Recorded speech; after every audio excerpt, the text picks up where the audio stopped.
Hey everyone, and welcome back to my Completionist playthrough of the Baldur's Gate Saga with SCS. And now it's time to explore more of Saradush and do some of the minor quests around here, and we'll see how much of all of that we'll be able to accomplish in this episode. But before we start with anything, let's just do a couple of minor things regarding our party, like this level up on Sarvok. It's not a very impressive one, but very soon he's going to get access to high level abilities, and then his level ups are going to be much more interesting. We also need to restore Imoen because she was level drained by Bodhi in that Challenge of Retribution fight. So what we're going to do is take this scroll, and Imoen is going to do that herself. And also we're just going to quickly sort some equipment on our party members, just get their gear back in order, get back to their usual setup.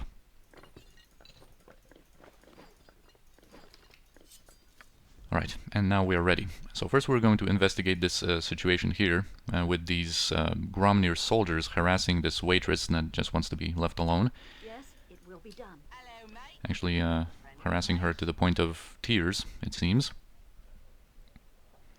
Yeah, in general we're going to be able to see that Gromnir soldiers are kind of like bullies around town. They think they can do whatever they like. So we're going to confront them here. Can't you see we're busy with this cute little lass here? Playtime is over. And Sir Anoman is going to have this chivalrous knightly response here. Very fitting interjection.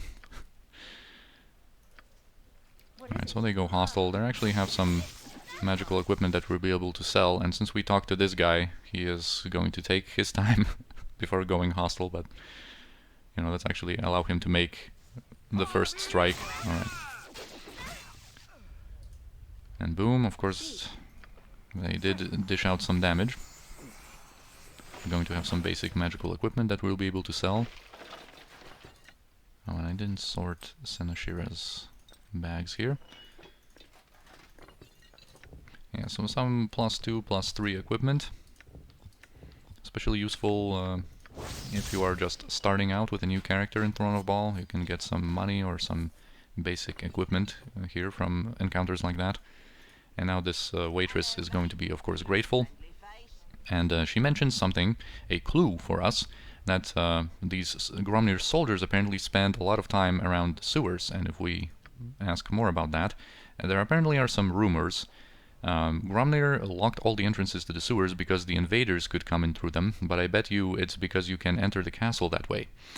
And yeah, the sewers are sealed, and generally from some of our encounters with the local populace here, we are going to be able to get these clues about the two ways that we will be able to gain entry to the castle of Gromnir Ilkhan.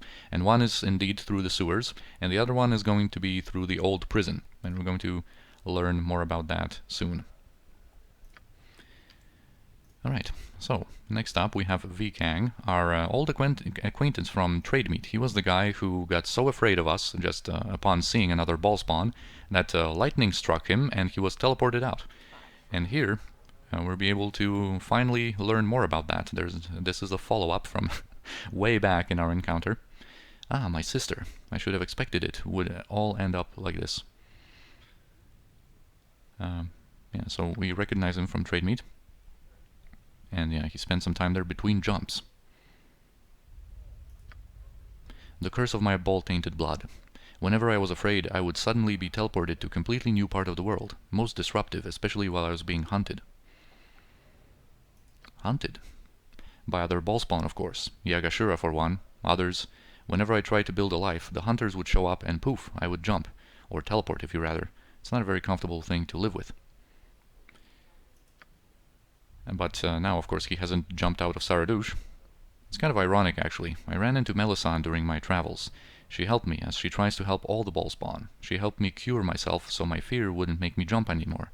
At first, it was a great relief. Knowing you can be snatched away without any warning is a little upsetting.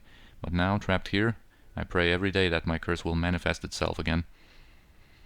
He's not actually going to fault Melissan for any of this. She was only trying to help me. She had the best of intentions. Are you really sure that she had the best of intentions?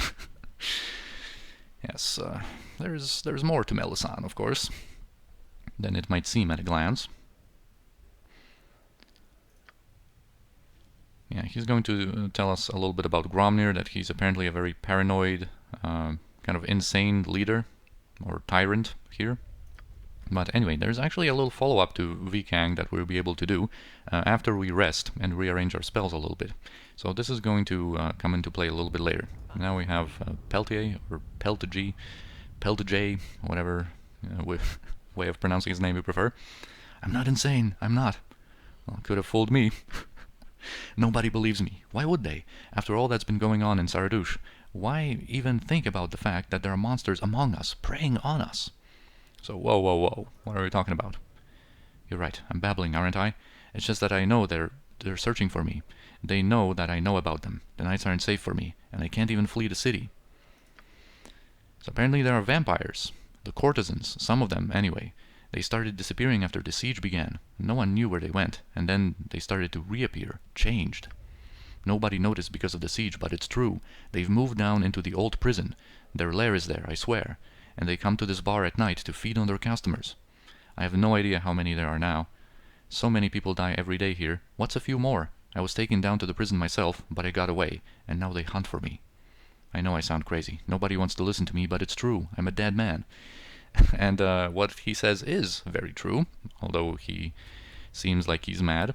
And no matter what we respond with here, this is going to end the conversation. He's going to run out. But the funniest one, and actually something that Senashira would most likely say is this one: I could protect you, you know. I'm not scared of vampires. We have, of course, dealt with many, many vampires in the past.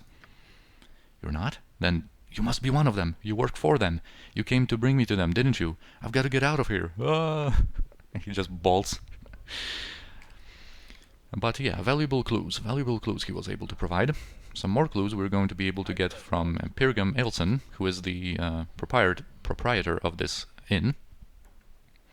Yeah, if we ask about the services, he's going to send us to the bartender. We're going to talk to the bartender here very soon.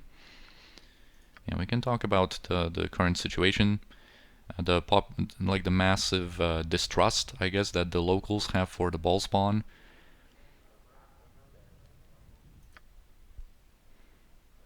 We can also ask about, being trapped here.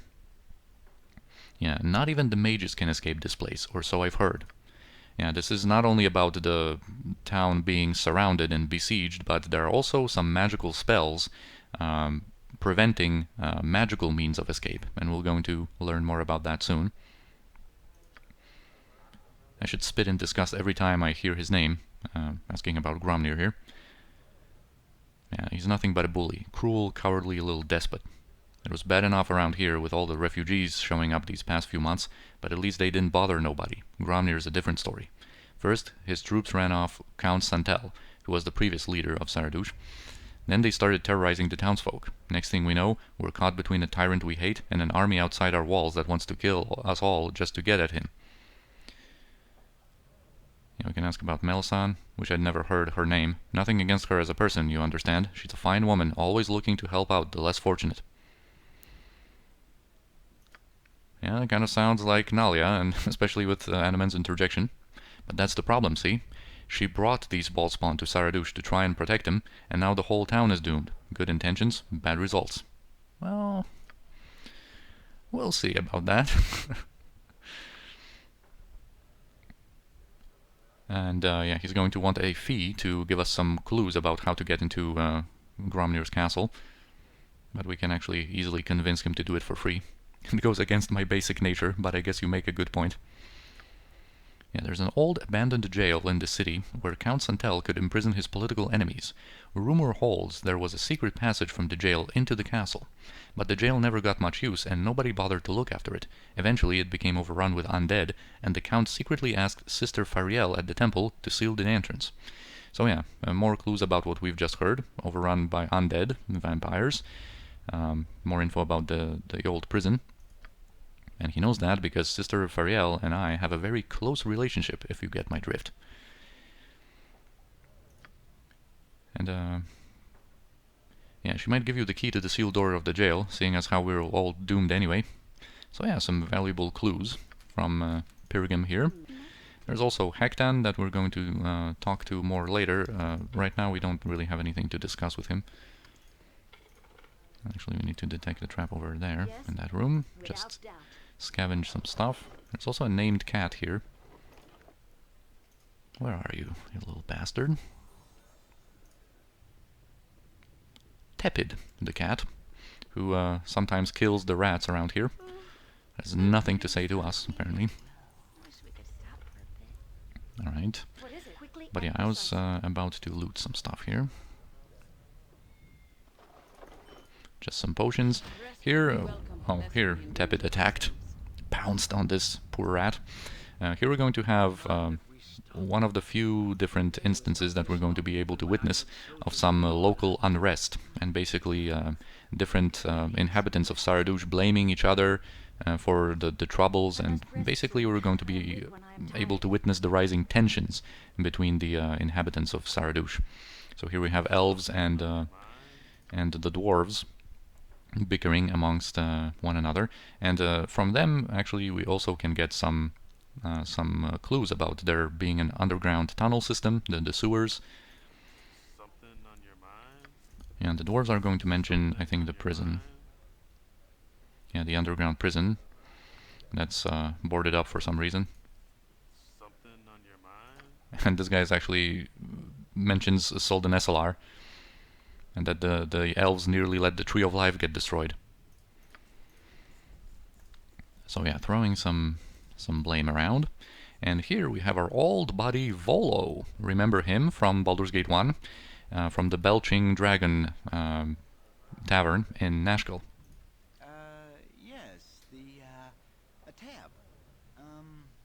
Another ale, young miss. I'll be sure to have your funds ready. So yeah, the famous traveler and storyteller and historian, and actually author of many guidebooks and even some maps of Faerun, Volothamp Gedarm here. I knew you'd turn up here eventually.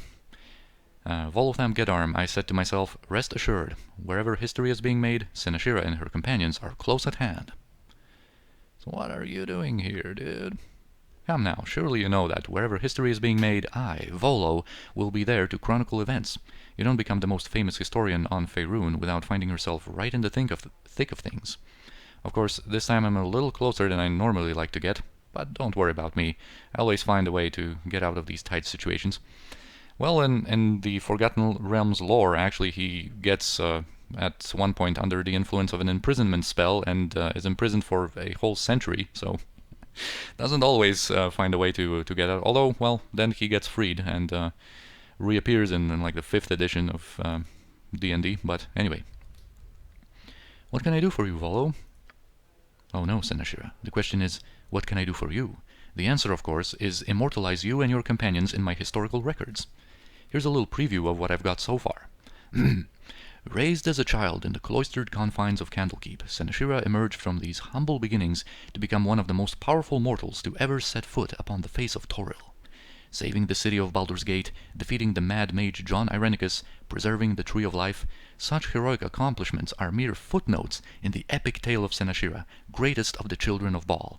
And yeah, from the conversation with Volo, of course, we are going to be able to get the idea about how popular and powerful we have become. You know, we're going to, of course, be recognized by, people interested in the history and interested in chronicling the and preserving, I guess, the history of Faerun. And yeah, of course, now in Throne of Bhaal with our epic high levels, this is true that we are going to rise to become some of the most powerful heroes, ever to grace the tales of the pages of history of Faerun, I guess. That's just a small taste of my entry on your exploits. Of course, the ending is not yet complete, and this is still a first draft, but you get the idea. And that's not all. If you care to listen, I can give you a small preview of what I'm going to say about those people who have the glory of adventuring with you. And here, this is not something that Sinashira would normally say, but this is going to give us a little bit more insight about his works. And why would I want to hear about them? Let's hear some more about me. I'm also embarrassed to admit this, Sinashira, but I haven't actually gotten much farther than that. My research is one of the reasons I've taken the risk. Your history is quite fascinating. I'm sure I'll get it all down on paper soon. Why, your exploits in Athkatla alone are enough to fill an entire journal. At the moment, I was simply working on gaining some insight on you by detailing the lives of your companions. So yeah, he's going to have something to say about every recruitable companion in the game. So let's check that out. Let's hear about Anomen. As one of Helm's most powerful servants on the mortal planes, Anomen Delrin's legendary bravery, his skill in battle, and his devotion to his god are both a scourge to evil and an inspiration to his brethren within the Order of the Radiant Heart. And yeah, Anomen has come a long way ever since we have first met him at the Copper Coronet, when he was just a squire trying to become a knight, and now surely he is one of the most famous and most powerful of the knights of the Order. A commendable recitation, although I've no need for such flattery. You did spell my name correctly, did you not? A very fitting comment by Anomen. Let's now hear about Imoen. From an anonymous childhood in the monastery at Candlekeep, Imoen stepped forth, a young woman with the blood of an immortal in her veins and the power of an archmage at her command. Ooh, an archmage. I like the sound of that. But you forgot beautiful. All of the sorceresses in Winthrop's books were beautiful and terrible. Watch, see? See how I flip my hair and glare at you? Don't I look evil? So at least a little bit more light-hearted comment from Imoen after all the horrors that she went through in Shadows of Aun. Now Jaheira. Jaheira combines the talents of her warrior training and her druid beliefs, making her one of the most powerful guardians of the balance to ever walk the world. And she's going to be the most skeptical of Volo's fanciful tales. Well, at least the balance was mentioned. So long as your tale does not turn into some tawdry bundle of lies, existing solely to titillate the common reader, perhaps your relation of Senashira's tale will have some merit, Volo. Tawdry, my dear Miss Jaheira, I have never once been the slightest bit tawdry with my lies, I assure you. Not even an attempt to feign honesty, is it? No wonder Elminster speaks so highly of you. I shall have to see this work of yours once it is done. I so wonder if Senashira will even be recognizable. Believe me, my dear, in the case of Senashira here, exaggeration is not exactly a requirement for an exciting tale. It will be all I can do to convince my readers that I tell the truth, I would wager. Yeah, because of our exploits are like truly grand. This is, of course, an epic saga, an epic adventure of ours. And yeah, Saravok. You mean the Saravok? He's with you? Sure, dude. He's right there. Amazing. I had heard that a warrior of masterful skill was sighted traveling with you, Senashira, but even I could not guess at such a convolution. Imagine, the very man who once tried to kill you, now fights by your side. Yeah, that's the whole point of it, dude. That's right. I shall have to write that down now, so I don't forget. What a fantastic tale this will make. It was a good enough tale when I was alive the first time, sycophantic fool. Well, we've heard enough. I can't begin to tell you how pleased I am to meet you while you are in the middle of an adventure that will change the shape of the realms. Truly, I only hope I can do your tale justice. Yeah, we are becoming some really epic heroes. Right, finally let's talk with the bartender. Let's browse his goods. Yeah, he is not prejudiced against outsiders or the ballspawn, and he's going to offer us some good stuff.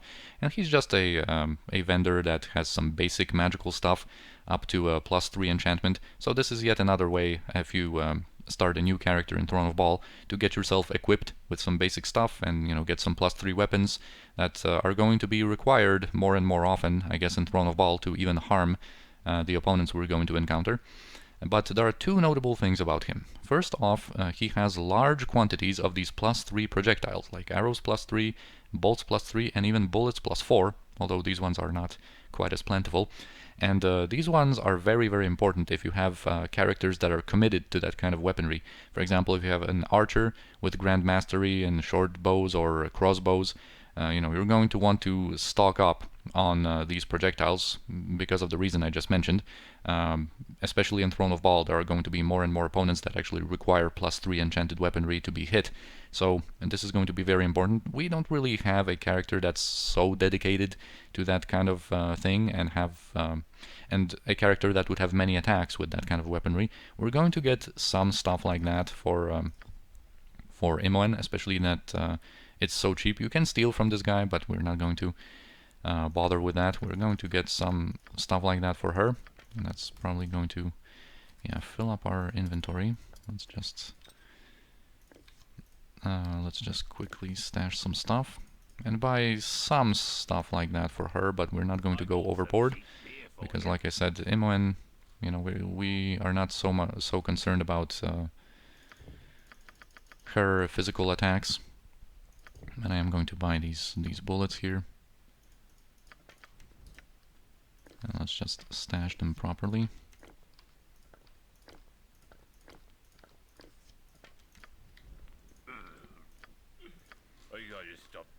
Maybe let's get a little bit more of these bolts +3 and even some of these bullets +3. Alright, and the second reason he is very notable is this one right here. This is the 5th pair of Boots of Speed for us. Thank you very much. And he also has this Yamato blade. It's a +4 enchanted slashing weapon with an armor class bonus of 1. And this one, I think it's a wakizashi. It might be a ninjato, but the bottom line is that it's not a scimitar because druids cannot use it. Jaheira would not be able to use it. And this is really not a good purchase because if we inspect some of our weapons here, Jaheira, even though her weapon is slightly lower enchanted, only +3, it does deliver crushing damage and of course has that 3 acid damage on it instead of that irrelevant +1 armor class bonus. But you know, it would be perhaps something to give Jaheira a way to hit some opponents that will require +4 weaponry. But by that time we're going to have better stuff for Jaheira. And for Kirinai, but yeah, anyway, Jaheira wouldn't be even able to use it because, you know, it's not a scimitar. Druids cannot use wakizashis or ninjatos. And for Kirinai, this would be an inferior weapon because at least this one, Usuno's blade, can deliver every once in a while some bonus electrical damage instead of having that, you know, irrelevant armor class bonus. Something like that, you know, an armor class bonus like that would have been nice to have in like Shadows of Amn. We're going to sort our projectiles. Well, we can put them in there for now, and I'm probably going to sort them a little bit better in between recordings. And yeah, now we are done. Now we can get onto the streets of Saradush and see what we can find there. And so first, actually, let's have 2 conversations with some other ball spawn that are going to provide us with a different perspective on what it means to be a ball spawn. And that's not all of them. Okay, here comes a nice 45 damage on Imo, and that could have killed her if she hadn't made that save. We are going to conclude our business on the streets quickly and then put everyone indoors again. But yeah, keep yourself safe there, guys.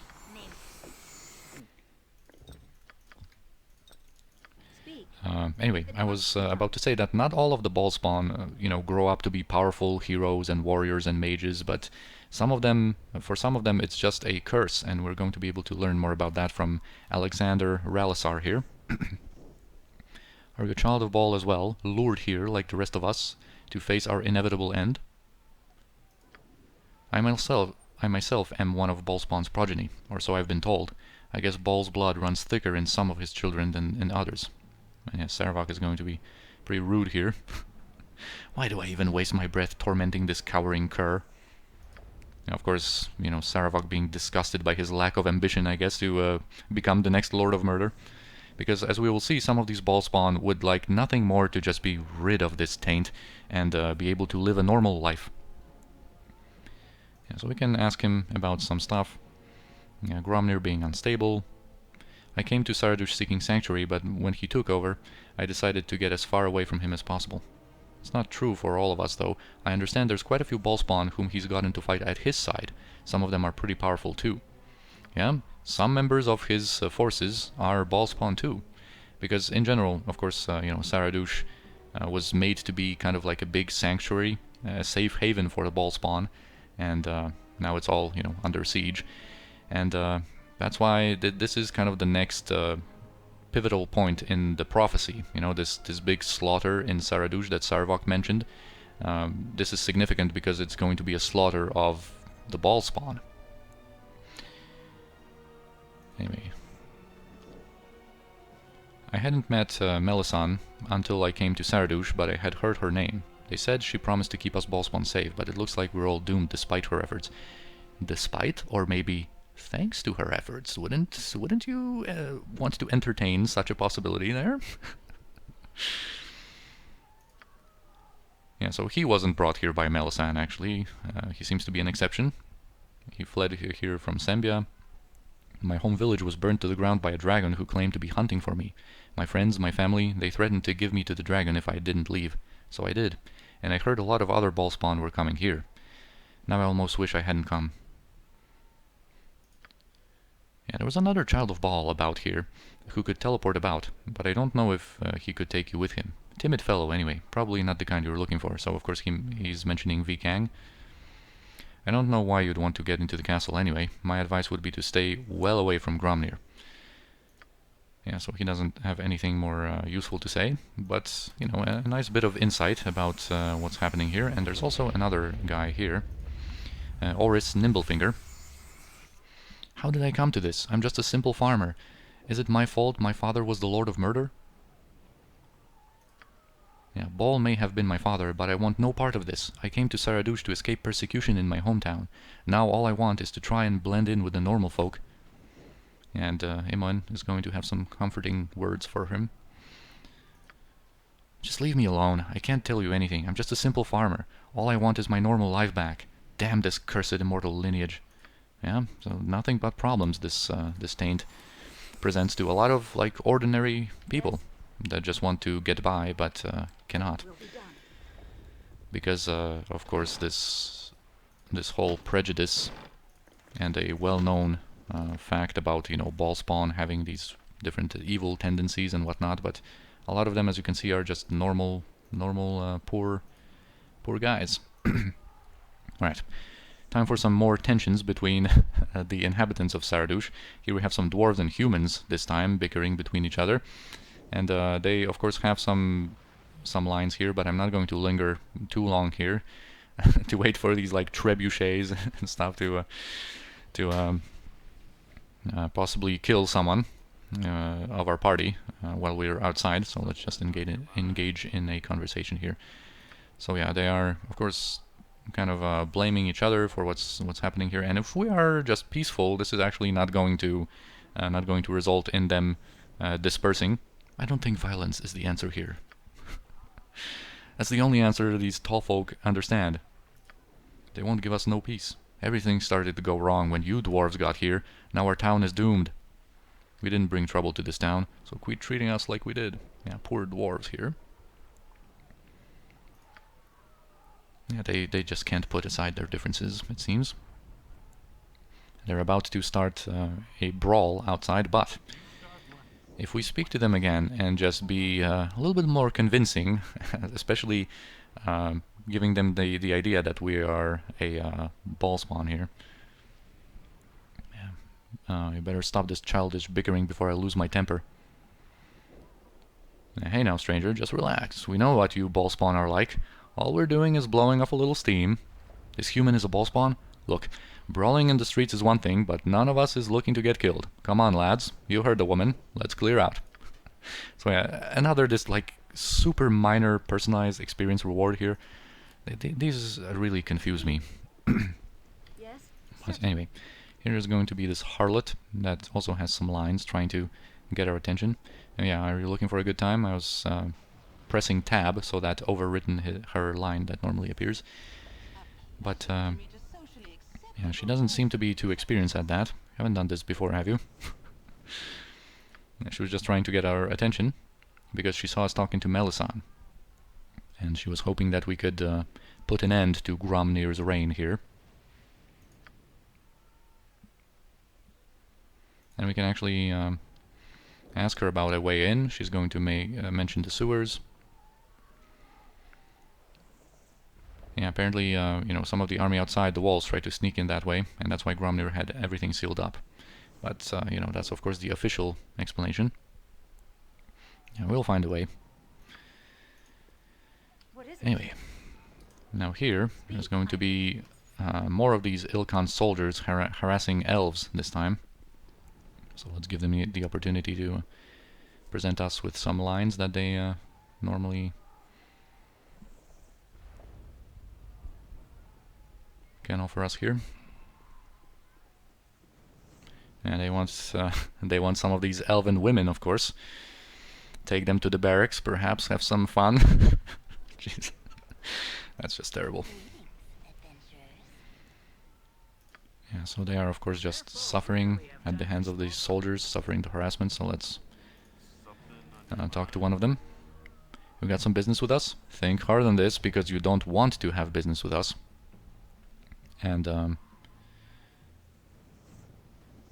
we actually have to be pretty convincing. There is a way to end up in a fight here, but it's actually a little less profitable and a little bit less satisfying, because if we just intimidate these soldiers to leave the elves alone, there's going to be a follow-up little quest from the elves. Figures. You find elves, you find elf lovers. Mind your own business and you won't get hurt. Well, look, it's difficult for me too to be on the side of these elves, but that's what a hero has to do here, alright? Yeah, now back off or feel the wrath of a child of Bhaal. A Bhaal spawn? Look, we were just having some fun. We don't want no trouble with you. We ain't stupid. We'll leave the pointy ears alone. So yeah, they clear out, they disperse. Thank you for saving us from these bullies. However, I am afraid we may yet run into trouble with the soldiers of this town. We have nowhere to stay. We have no choice but to wander the streets. I fear we will soon run afoul of Gromnir's men once more. Yeah, so we will try to find a place for them to stay. Apparently, they weren't able to stay at the inn. The innkeeper turned us away because he feared our wives would draw unwanted attention from the soldiers. Yeah, but we will be able to get them a place to stay. Alright, now we're going to just have Senashira enter the Arcana Archives. That sounds interesting. Like a cool place, a nice little shop that we should visit. And we're going to talk to Lazarus Librarus here in a second, but we're going to have a nice roof over the heads of our other party members. They will not have any interjections, and actually here we'll be able to do a little quest line very quickly, being like that. I think Lazarus has like some basically super minor things here on the shelves.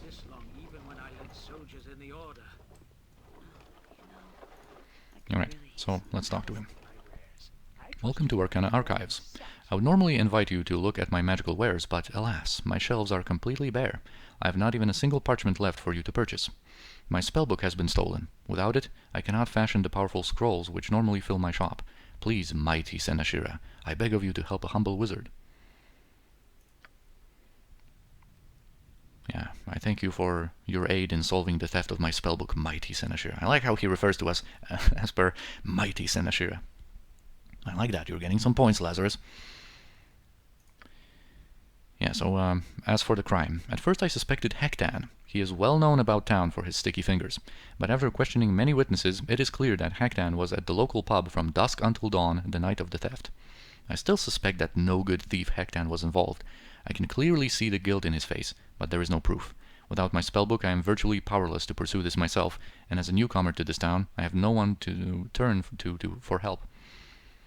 So are there any clues? There is but one clue, though it does little to point the finger at Hektan. A set of muddy footprints leading from my window, very small footprints, far smaller than those of Hektan, or any man or woman for that matter. Perhaps childlike footprints, you might say. Yeah, and we're going to, of course, go and engage in some investigations. And actually, before we do, I also wanted to just have Kira and I go outside as well, just so we can visit this this home. And there are some containers to unlock here. Yeah, just some poor people here. And actually, they have like basically almost nothing in the containers, but they actually we will lose reputation if we want to open these containers and take something from them, because they are not going to call the guards, as is normally the case in Shadows of An, for example, but they are going to like scream that, you know, they were being robbed by thieves, and it is going to involve a little reputation penalty. And like I said, it's not worth it because they basically have nothing in their containers, but we could have gotten, you know, a little bit of experience from unlocking these containers. Anyway, here we have this little boy called Squid. This will not take long. Outside of the Arcana Archives. Yeah, we can ask him about the spellbook. Oh sure, just because I'm a street urchin, I have to know about stolen books. Everyone always blames me. Squib stole this, Squib took that. Well, apparently for good reason. And yeah, he is going to admit that he does have some knowledge, and he wants 1,000 gold. And we can actually intimidate him and to get the info from him for free, but, you know, intimidating a little child is hardly what a hero like Sinashiro would do. So let's offer him 5 gold. It's like, 5 gold, I've never had so much money at once. Okay, here's the juicy scoop. I stole that book for Hektan. He paid me to do it. But I don't have the book no more. I gave it to him, honest. Alright, so this is going to progress our investigation here. So yeah, let's talk about that spellbook then. Yeah, we have told to Squib. Okay, I admit I took the book, but I don't have it on me. If you kill me, Lazarus will never get it. I'm not a bad man, really. I just took the book because I thought I could use it to escape this city. But the damn thing is locked with some kind of spell. It's useless to me. Lazarus has a teleportation scroll to escape this city. I know it. If you get me that scroll, I'll give you the spellbook. Do we have a deal? Well, alright then. What is it? What the heck, Hektan? So you were guilty after all.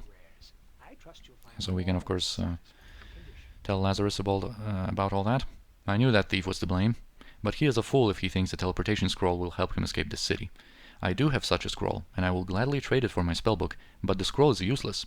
Yaga-Shura's mages have cast powerful spells imprisoning us here. Anyone foolish enough to attempt a magical escape will rebound off the invisible walls, a grisly and very messy fate. Nevertheless, here is the scroll Hektan wanted. I suppose the choice is up to you, Senashira, if we wish to warn Hektan about the consequences of using the scroll. Yeah, and we are going to do a little quick save here, because that is true. We are going to have the option of warning him that the scroll is just going to get him killed, but the evil option here is basically encouraging him to use it. Yeah, so here's the scroll. Of course, you know, this works like that, with Jaheira being in a different place and Senashira being at Lazarus's place, because of course when it comes to item, our collective inventory is being considered. So even though you know, Jaheira, for example, is going to get the book, we are going to be able to instantly deliver it with Senashira, and it's the same with with the scroll of teleportation. Even though Senashira has it, Jaheira here through the conversation can give the scroll to Hektan. Yeah, so here, first we're just going to quickly explore the option of just not warning him about the fatal consequences that this is going to have. You should use that scroll right now. I'm interested to see how it works. Yeah, so he uses that, and boom! That's what you get for stealing that spellbook there, dude. And yeah, that involves a very minor reputation penalty, so we would be able to, you know, make up for that very quickly, but we are going to just reload. It is done. I could really use And warn him. I have to warn you, the scroll won't work. Lazarus said that if you use it, you'll die. You're lying, you must be. But why would you lie to me now that the exchange has been made? And why would Lazarus have not left the city if the scroll actually works? Perhaps you are right. I must think hard on this before I use the scroll. And now he's going to leave. Even though he's a no-good scoundrel, we did warn him like the proper heroes that we are. Yes? And now, of course, Jaheira has the spellbook, but we can deliver it immediately. Will be done. Yep, here it is. Truly, the legends of Senashira have not been exaggerated. Yes, this veritable super heroic deed just furthers the legend of Senashira. And now we'll be able to peruse his vast collection of scrolls. And indeed, with the exception of the green scrolls of protection from magic, and the green scrolls of protection from petrification, and the level 1 arcane scroll protection from petrification, he basically has like every spell that ever existed. This is the best scroll shop in the whole saga. He just basically has everything. And we're especially interested in his selection of high-level scrolls because he's just going to have such great stuff for us. Spell triggers. So now Imoen is going to be able to trigger the spell. It's going to be great. And also Imoen is going to get access to Chain Contingency, because if you remember, our previous 2 Chain Contingency scrolls that we've had in Shadows of Amn, one went to Senashira and the other went to Edwin, who made some nice use of Chain Contingency. But now we'll be able to teach Imoen this amazing spell. We're going to have more spell strikes. We're going to actually have access to Imprisonment now, which normally is a spell that is not very useful to cast, and not really because of its horrendous casting time or the melee range that we have to be at, but it's mostly about, it's an instant death spell that actually bypasses magic resistance, but the downside of it is that we lose all of the loot, because of course the target gets imprisoned somewhere, in a very small, like a little room, I guess, beneath the earth somewhere, and we do get the experience and everything, but we don't get the loot. But there are some notable opponents that never drop any loot anyway, and this actually provides a nice way to get rid of them quickly. Like you can use that on golems, for example, or some fiends, and this is going to be occasionally useful. So we'll try to present that spell. He also has every robe, and I think we're going to here we are going to steal from him some stuff, and we're probably going to steal the robe of the good Archmagi for Imoen, although I don't like how Senashira and Imoen are going to look the same, having those robes on, especially under the effects of stone skins. They are going to be well, more difficult to recognize from each other. And he also has some potions, but his potion selection is not that great. However, Lazarus, you are our savior, because he has more containers. He has a potion case, a scroll case, and a bag of holding. He also has another ring of fire resistance, which is really nice because this is used in the process of crafting, and we are going to have to use one of our rings of fire resistance to... We're going to lose it, basically, to upgrade a weapon, and he has the last pair of boots of speed that we need. And he also has this ion stone that just gives +1 intelligence. There's no real use for that. So yes, we are going to buy all of that already. Okay, we don't have enough space to do all that. Let's just buy the containers first. I'm getting sleepy. And yeah, after all we have done for Lazarus, he is offering us this like level 9 spells for like 7,000 each. Dude, after us retrieving your spellbook and allowing your establishment here to prosper once again, this is the deal you're going to give us? Dude, that's why we're going to steal from you. As you see this nice icon here, we are going to be able to just take these scrolls as payment for what we have done for him. But that's going to come a little bit later, I think, in the next episode, I think, because time, as always, flies when playing Baldur's Gate. And we're not even done with everything in Saradush yet. Yeah, now everyone has Boots of Speed though, and now our whole party can move at double the speed. So that is at least something that we have accomplished in this episode. Or, you know what? Just so that we can have a little bit of action in this episode, let's release our familiar here. Actually, let's go outside, because this AoE invisibility spell that he uses actually makes everyone invisible, so we would be able to make that waitress, for example, invisible as well. And we know that the Gromnir's soldiers, are able to frequent the sewers. So it would be a good idea to perhaps visit the barracks and see if we would be able to gain entrance to the sewers somehow through there, because there are 3 of these sewer entrances in the town, but they are locked and they require a key, and the key is in the barracks. And I don't want to make you invisible, peasant. Let's just kind of move out of the way. And I think there was also, oh yeah, these crates that I wanted to quickly loot for like the super minor stuff that they might have.